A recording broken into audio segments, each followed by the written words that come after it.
Before last year's Apple event, I distinctly remember that everyone is excited to see the new iPhone Air. Finally, after a decade of seemingly not caring about chasing a thinner phone design, Apple was set to show off their thinnest iPhone ever, and it garnered a lot of attention. But it turns out that everyone was just interested to see something new, and once that product didn't deliver on the features, specs, and the price point that people wanted, well, most buyers opted to get the iPhone 17, 17 Pro, or 17 Pro Max, which made the iPhone Air the least popular iPhone model, which even caught Apple by surprise. This year, we are 2 months away from the next iPhone event, and a similar story is happening with Apple's long-rumored first foldable smartphone, the iPhone Ultra. Right now, it is gathering all of the news coverage and hype. It is the most interesting smartphone that Apple will launch this year. But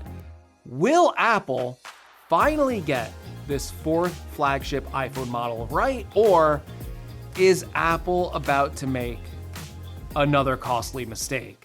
Now, I hope this iPhone Ultra is a practical solution. We could all use more practical solutions for tech in our life, which is why I love this Anker Nano power strip. Because my current desk setup is, I don't even want to show you this, it is really messy with a big, bulky power strip on the floor, cables everywhere, and to make it worse, it's a standing desk, so if I lift the desk up, the power strip lifts up from the ground. It is awful. However, I was able to solve this with the Anker Nano power strip, which attaches to the side of my desk with a silicone-lined desk-safe clamp that locks onto the edge of my desk without scratching it, and I was able to install this in just seconds with just one hand. Now my power strip lifts perfectly with my standing desk when I raise it, and it gives me an ultra clean desk setup with much better cable management. And despite its small size, it still has a lot of connections with a 10-in-1 design. So I have 6 AC outlets, and what I like about this is they're spaced out. So there's 2 outlets on the side, the top, and the bottom. In fact, with this setup, I don't have to use a bulky charging brick at my desk anymore because the USB-C port provides 70 watts of power. And yes, even with it being right on your desk, it has quiet operation and it has multi-layer protection with 1500 joules surge protection and overcurrent, overvoltage, and overheating safeguards to keep your most expensive equipment safe.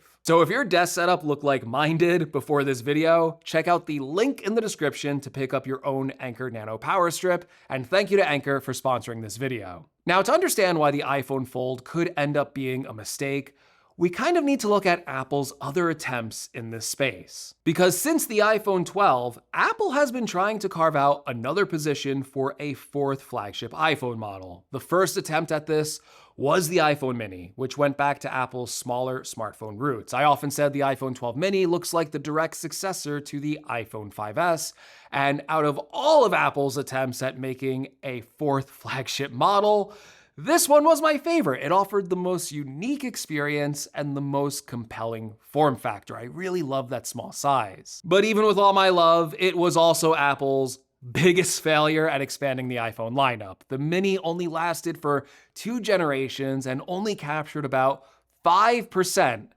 just 5% of the total iPhone market, signaling to everyone that the era of small phones was sadly over. So naturally, Apple tried again, this time going the opposite direction by introducing a plus-size iPhone 14 model. This model, just like the Pro Max, offered a bigger screen size than the regular iPhone 14, and it proved to be more popular than the Mini. Most estimates put the initial iPhone 14 Plus at around 11% of the total iPhone market share. And while this was an improvement, after a few years, the Plus model popularity kind of declined, which led to Apple trying the iPhone Air. And once again, the Air is seemingly not as popular as Apple was initially hoping. Now, you can take these numbers with a grain of salt because this iPhone generation isn't over yet, and Apple doesn't report direct unit sales, but it seems like the iPhone Air makes up around 7% of the total iPhone 17 sales. So basically, every time Apple has introduced a new iPhone model that isn't a regular iPhone or the Pro or Pro Max, they have failed. But failed only in terms of Apple's lofty and high expectations for iPhone unit sales, because while article after article will call the iPhone Air a failure, that same treatment is not applied to the foldable smartphone market that Apple is about to enter, which, I will remind you, only makes up 2.4% of the total smartphone market. If we look at one of Samsung's most popular foldable phones, the Galaxy Z Fold 7, sales estimates put it at around 3 million units sold. Again, take that with a grain of salt because companies don't publish direct unit sales anymore, but listen to this. The total shipment of iPhones this year is around 240 million. Well, if the iPhone Air makes up about 7% of that market share, we are looking at around 17 million units sold for the iPhone Air. And still, even with those numbers, those weren't high enough for Apple. And in terms of popularity, the iPhone Air is more popular than any foldable smartphone on the market right now. And here's the crazy part. The first iPhone Ultra doesn't even have a chance at beating it because the foldable screen for this phone is so expensive and so difficult to manufacture that Apple is only going to be able to put out around 10 million units of the iPhone Ultra when it launches. And the price point for this phone is rumored to be as high as $2,500. And here's the even crazier part.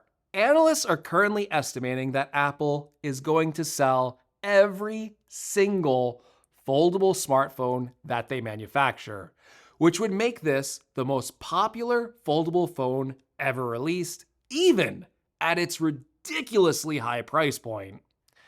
And this makes sense when you consider that foldable smartphones have been on the market for the past 7 years. So there is obviously a lot of pent-up demand for iPhone users waiting for Apple to enter this market. But that also doesn't guarantee that Apple will continue to see this success down the road, or maybe not even initially at all. Because even in the best scenario for Apple, which is that they sell 10 million units of the iPhone Ultra, that would still be a niche market for Apple. They are going to have to grow well beyond this initial foray into the foldable smartphone market, and that is going to be a very tough battle. Because with my experience, foldable smartphones do demo very well at the start, because a lot of the unfolded experiences are better out of the box. The 4:3 aspect ratio on the iPhone Ultra in particular will give you a bigger screen for horizontal videos, and of course one of the main selling points of the foldable iPhone is that it's going to be the first